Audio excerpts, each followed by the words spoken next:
Hey everyone, it's Corey from Linda's, and I'm here with Linda in her beautiful studio here in Star Valley, Wyoming. Hello everybody. And I am very excited today for us to show you how to use some of her arch templates that she originally designed for double wedding rings, but we're going to put a different spin on it. Like a boomerang. Oh yeah! We're going to put a different spin on it and do a cool curved crosshatch, so stay tuned. Yeah. Okay, Linda, I want to use your circle star template and pair it with your arch templates. Ooh. I love the arches. You got 3 different sizes in these. We're going to use the 8-inch one today.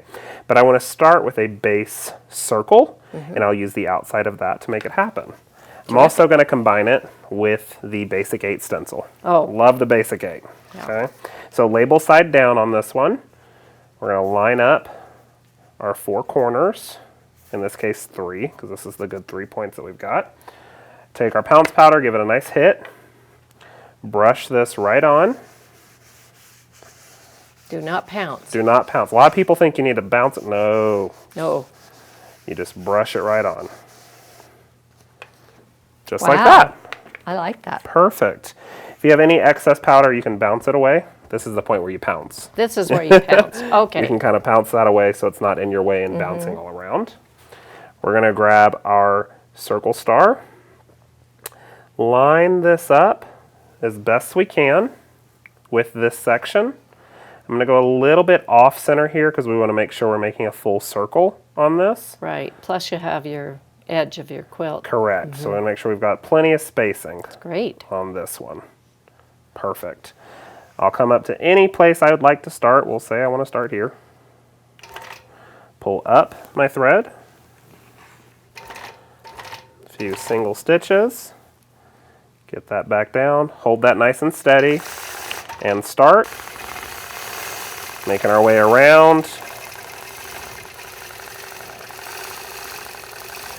Once you get uncomfortable with your hand position, you'll pause and rotate. What if you're uncomfortable before you start? Just believe. Okay. Now right here, we've gotten to the little divot where we normally put the machine in. We're just going to rotate this template so we can get that divot all the way past. We don't want to run into it on accident. Been there, done that. Yes. Don't want to do it again. So have I. Keep rotating. And we make our way back. Just like that. All right. Isn't that fun?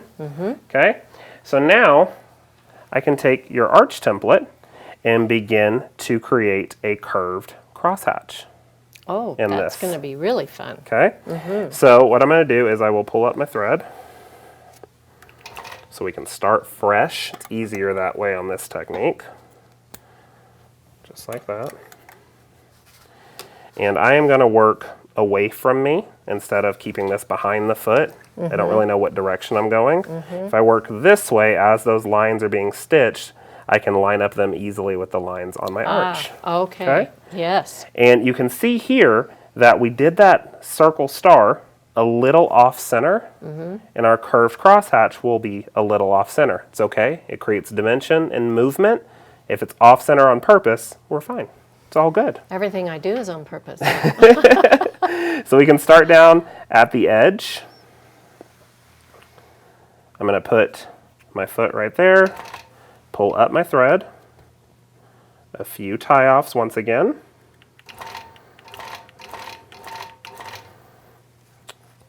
Grab my template. Now I'm going to use that straight line that we have on the arch and follow that pounced line that I've got on the fabric. That's really As we important move. because I've done this before and really got off base. But of course I intended to do it. Right. So we're just going across here. We can travel up the edge a little bit on our circle until we see that the next line is touching that line that we created. And then we start it up again. That's why you want to be able to see through it. Correct. That's why we love the clear. You can see exactly what you need to. You're kind of eyeballing as you go up. And then you're back again. This is, I mean, I love crosshatch anyway, but this curved crosshatch is so much more interesting. Love curved crosshatch. Yeah. So you're just going back and forth. And again, eyeballing it as you go, kind of take it nice and slow. We're not in a hurry. Line. Yeah. And keeping that on the line.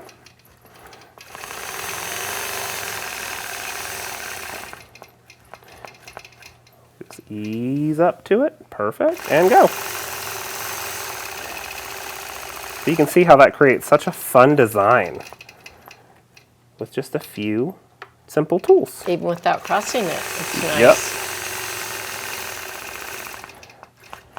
Yeah, exactly. If you didn't want to go the full crossing, you just wanted to do that the sphere look that you've got it. You're just going to keep traveling up. If you feel more comfortable, of course, you can grab that circle star again to use it to follow up the edges. But once you get a good handle on it, there's no worries. You're just easily moving up, shifting up your template, getting exactly where you need it to be, and going back. You know where they say no worries all the time? No worries. Australia. Ah, yes.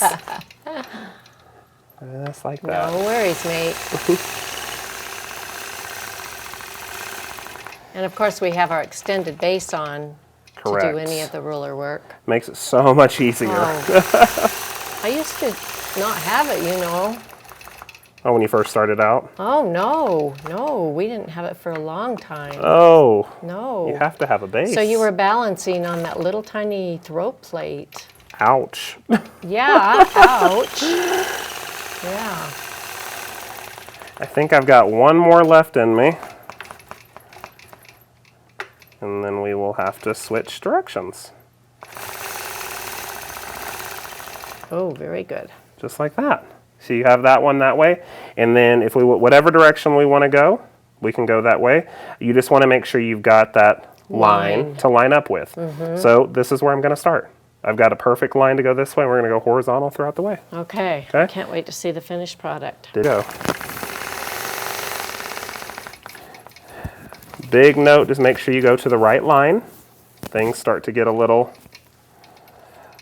close. You just want to make sure you're working your way around the correct way. You can also pause your machine, get everything lined back up where you need it to be. So if you go a little bit farther, that's okay. Just travel back. Take your distance, move. So one way is going to be more comfortable for you to do this crosshatch. Yes. Yeah, this is obviously easier This direction to here. go from left to right. Oh, yeah. Much easier. Travel but there. you could choose any line and make it really different. Of course, It would make all of those little diamond shapes. They would all go a different way. Yeah. That's one of the cool things about this is I could do this design over and over again and get a different result each time. Going this way, moving it ever so slightly, making sure we're staying on that line, our powdered line, our pounce line, and the line on our template. And then we're on our way again. We're moving a little bit, staying on the line, on the line.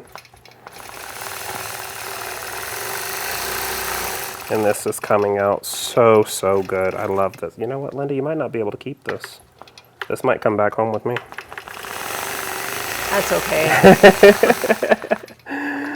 I think you can have it. I give it to you. Oh, thank you. Okay. So get that My lined sister up. did piece it, and she's 91 years old, you know. She'd be happy. She would be very happy. I think I've got one more in me that we could do. We'll see. Let me pause real quick. Go up a little bit more. Yeah, we could do one more. Not by much, but one more. Right there. Ooh, look at that. It is so beautiful. That's so much fun. It's so cool. Wow. It's just so outstanding. It's really fun. And you can see you've got more of an open curve Down here, and there. then it starts to tighten up up here. So you've got some really cool ideas. But you don't even have to do this just in a circle. You could put a base arch even if you wanted, and then go one way and go the other. So many different uses for your arch templates. That would be like a blossom almost. Yeah. I mean, it's just gorgeous. Super duper cool. All of these are available at lindas.com.